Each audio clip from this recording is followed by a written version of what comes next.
रतनपुर में रहने वाली आशा देवी के 3 बेटे और 3 बहुएं थी। तीनों बहुओं में किरण सबसे बड़ी, निधि और प्रिया छोटी बहुएं थी। लेकिन बड़ी बहू गरीब घराने से थी तो वहीं निधि और प्रिया बहुत अमीर घरानों से थी। इसीलिए वह अपनी सास के साथ मिलकर अपनी बड़ी जेठानी का अपमान करती थी और साथ ही घर के सारे काम घर की बड़ी बहू किरण ही किया करती थी, जबकि निधि और प्रिया अपनी सास के साथ आराम से रहा करती थी। मम्मी जी, ये देखिए ना, किरण दीदी ने आज फिर से मेरी रोटियों में घी नहीं लगाया। हाँ मम्मी जी, मेरे खाने में भी घी नहीं है। खुद तो गरीब घराने से है, लेकिन हमें भी खाने को नहीं देती। मैं अभी देखती हूँ इस किरण को। अरे किरण बहू, जल्दी इधर आ। क्या बात है, तू मेरी बहुओं के खाने में घी क्यों नहीं डालती है? सारा घी क्या खुद ही चट कर जाती है किचन में बैठ बैठ कर? मैंने तुझे कितनी बार समझाया है, मेरी बहुओं को बिना देसी घी के कोई खाना अच्छा नहीं लगता है। तुझे समझ नहीं आता? वो माँ जी, घी खत्म हो गया है और जो थोड़ा बहुत बचा था वो मैंने दोनों देवरानियों को दिया है। अरे लेकिन इतनी जल्दी कैसे घी खत्म हो गया? कल ही तो घी मंगवाया था ना। माँ जी, मुझे लगता है अपने मायके में इन्होंने कभी देसी घी नहीं खाया होगा, इसीलिए यहाँ ये छुप छुप कर घी खाती होंगी। नहीं माँ जी, कल दोनों देवरानी जी ने मुझसे देसी घी के लड्डू मांगे, इसीलिए मैंने देसी घी के लड्डू बनाए तो सारा घी लड्डू बनाने में लग गया। अच्छा, तो तू अब मेरी बहुओं के खाने को भी नजर लगाती है। तुझसे लाख बार कहा है ना, मेरी बहुओं के खाने के बारे में कुछ मत बोला कर। तू गरीब घराने की है ना, इसीलिए तुझे पता नहीं है खाने में घी होना कितना ज़रूरी है। छोटी बहू निधि, जा जल्दी से लाला जी को फ़ोन कर दे और कह ले कि 5 किलो घी जल्दी से घर पे भिजवा दे। तब किरण वहां से रोते हुए किचन की ओर चली जाती है। अगले दिन घर में निधि और प्रिया ने पार्टी रखी थी, इसलिए निधि और प्रिया दोनों अपने मायके वालों को पार्टी में आने का न्योता दे देते हैं और बड़ी बहू किरण के घर वालों को अभी न्योता नहीं दिया गया था। निधि और किरण सभी लोगों को न्योता देकर जैसे ही घर आई, मम्मी जी, हमने लगभग सभी लोगों को पार्टी में आने के लिए इनवाइट कर दिया है और किरण दीदी के घर वालों से तो आप ही बात कर लेना, उनके यहाँ हम नहीं गए। अरे ठीक ही किया बहू तुमने, उन गरीब लोगों के यहाँ जाना भी क्यों है? मैं तो कहती हूँ उन गरीब भिखारी लोगों को पार्टी में बुलाना ही क्यों है? बस पार्टी से मुफ्त का खाना खाकर चले जाएंगे वो लोग, और क्या। अरे नहीं नहीं मेरी भोली भाली मम्मी जी, ऐसा नहीं करना है। उनको तो जरूर पार्टी में बुलाना है। मेरे दिमाग में एक आइडिया है, हम लोग अपनी पार्टी में उनका खूब सारा इंसल्ट करेंगे और उन लोगों को इतना बेइज्जत कर देंगे कि वो कहीं मुंह दिखाने के लायक नहीं रहेंगे। आशा देवी अपनी दोनों बहुओं के साथ मिलकर अपनी बड़ी बहू के घर वालों की बेइज्जती करने का षड्यंत्र रचती हैं और बड़ी बहू के पास जाती हैं। सुनो बड़ी बहू, घर में पार्टी है तो दोनों छोटी बहुओं के घर वाले आ रहे हैं। तुम भी अपनी माँ और बाबूजी और अपने भाई बहन को पार्टी में बुला लेना, वो लोग भी यहाँ से पार्टी का खाना खाकर चले जाएंगे। हाँ ठीक है मम्मी जी, मैं उनको फ़ोन कर दूंगी। हाँ, अब आएगा मज़ा जब वो लोग आएंगे और हम उनकी खूब सारी बेइज्जती करेंगे। किरण इन सब बातों से अनजान थी, लेकिन उसकी सास और दोनों देवरानी उसके पीठ पीछे क्या षड्यंत्र रच रही थी ये उसको पता नहीं था। अगला दिन पार्टी वाला था। रात को सभी मेहमान आना शुरू हो जाते हैं।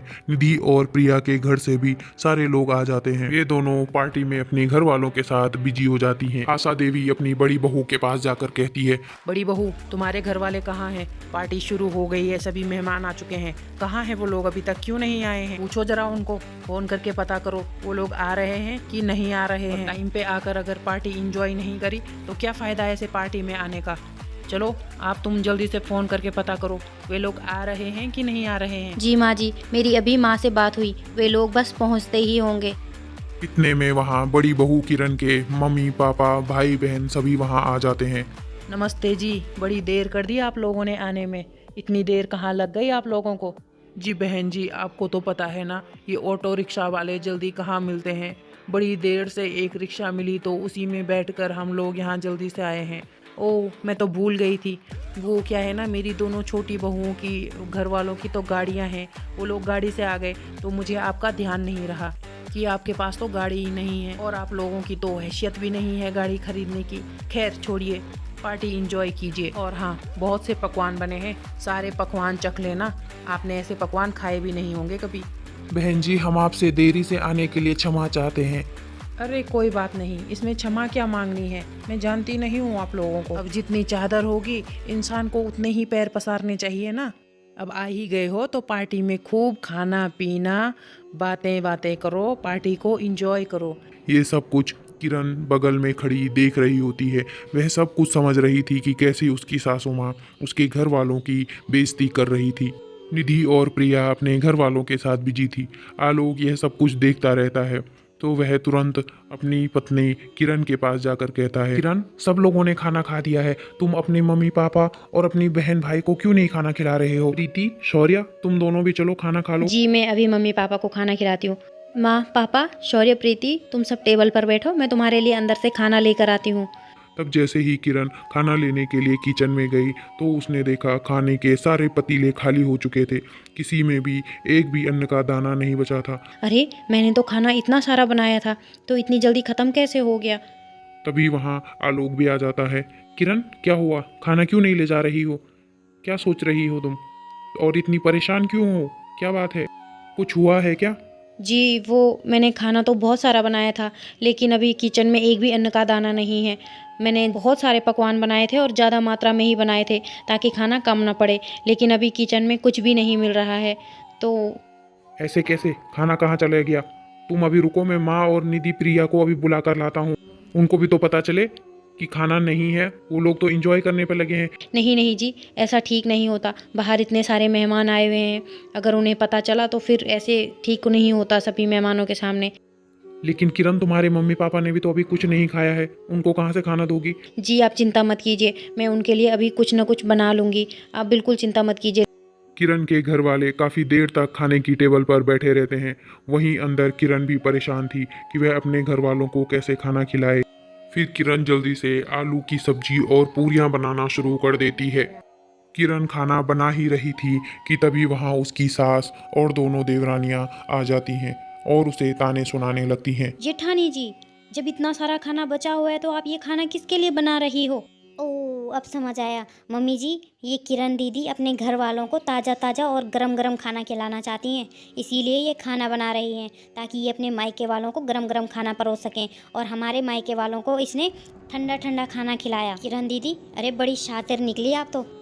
अरे बहू, अगर हम अमीर हुए तो क्या होगा? इसका मतलब ये थोड़ी है कि जो घर में खाना बचा हुआ है उसका हम दुरुपयोग करेंगे।